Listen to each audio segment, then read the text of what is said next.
এরপরে আমি বলতে চাই মাননীয়, আমি সিলেটের মানুষ, আমার সিলেটে আমি যখন বক্তব্য রাখতেছি লক্ষ লক্ষ মানুষ পানিবন্দী। আমি আপনার মাধ্যমে মাননীয় প্রধানমন্ত্রীর কাছে দাবি রাখতে চাই, একটা হাইড্রোলজিক্যাল একটা রিসার্চ করেন।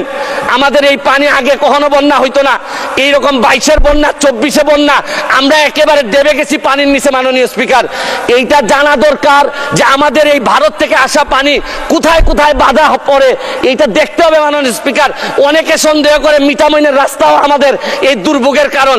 যদি হয় এইটারও মডিফাই করতে হবে, কারণ একটা জেলারে আপনি সৌন্দর্য দিয়ে আরেকটা জেলা ডুবাই দিতে পারেন না। মাননীয় স্পিকার, আমি হাইড্রোলজিক্যাল স্টাডি এবং এই স্টাডির ফলাফল আমাদের সামনে নিয়ে আসার জন্য দাবি জানাচ্ছি। মাননীয় স্পিকার, মাননীয় স্পিকার, একজন সংসদ সদস্য আমার ব্যাপারে অভিযোগ তুলছেন যে আমি যে বরাদ্দ পাই এইটা ফেসবুকে দিয়ে দিছি।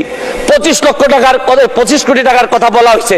আমি বরাদ্দ, মাননীয় সদস্য, আজকে বক্তার তালিকা অনেক বড়, 1 মিনিটে শেষ করুন। আমি বলতে চাই যে আমি যত বরাদ্দ এই পর্যন্ত পাইছি, আমি হচ্ছে কি এমপি হিসাবে ট্রাস্টি। এই টাকা জনগণের জানার অধিকার আছে। আমি ফেসবুকে দিয়েছি, হয়তো প্রকল্পের জায়গায় টাকা বলছি, কিন্তু টাকার মধ্যে কোনো ব্যবধান ছিল না, কারণ নতুন জেনারেশন আপনি যা বরাদ্দ পাবেন তা জানতে চায়। এবং আমি বিশ্বাস করি বঙ্গবন্ধুর আদর্শের সৈনিক হিসাবে আমি এই ট্রান্সপারেন্সি আমার মধ্যে এটা থাকতে হবে।